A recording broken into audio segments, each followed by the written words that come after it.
Kā vietkasē reģistrēt nodaļu? Lai vietkases darījumos varētu reģistrēt nodaļas, sākotnēji apskatīsim nodaļu konfigurācijas iespējas CHD iekārtu pārvaldības portālā, dodoties uz sadaļu konfigurācija un nodaļas. Mūsu piemēra profilā esam jau izveidojuši vairākas nodaļas. Lai nodaļu pievienot klaviatūras izkārtojumam kā atsevišķi reģistrējumu, jāveic atbilstoša konfigurācija.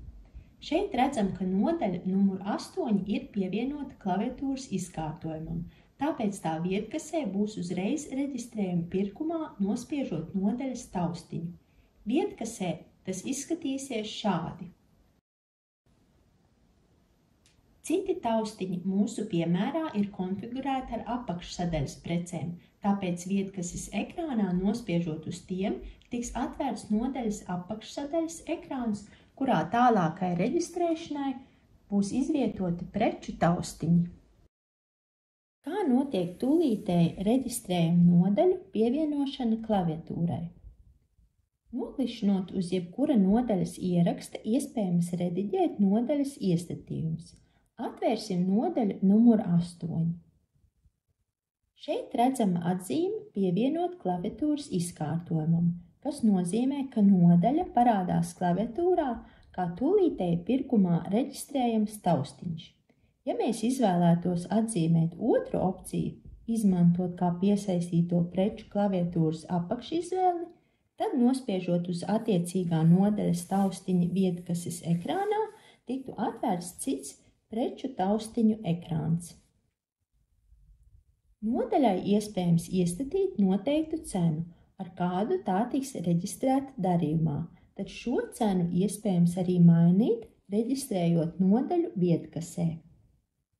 Esam veikuši iestatījumu maiņu, tāpēc nospiedīsim saglabāt.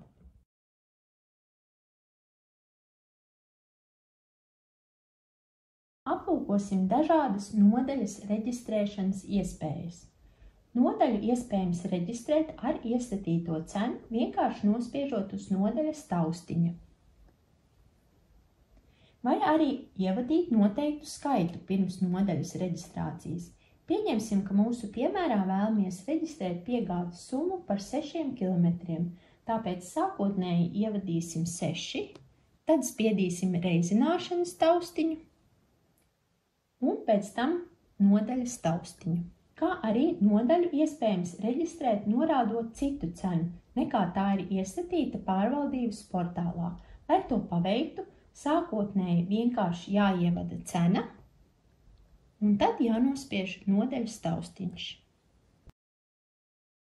Iekārtu pārvaldības portāls piedāvā iespēju konfigurēt nodaļu kā ātri reģistrējumu, pie papildus opcijām atzīmējot vienas preces čeks ātrai reģistrācijai.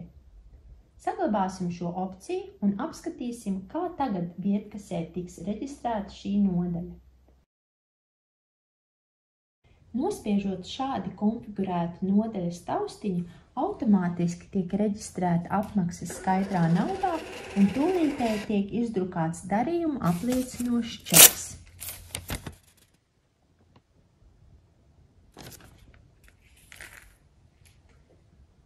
Arī ātrās reģistrācijas gadījumā ir iespēja norādīt gan daudzumu, ievadot daudzumu un reizināšanas taustiņu, gan arī norādīt savu izvēlētu cenu, ievadot summu un nospiežot attiecīgo nodaļas taustiņu.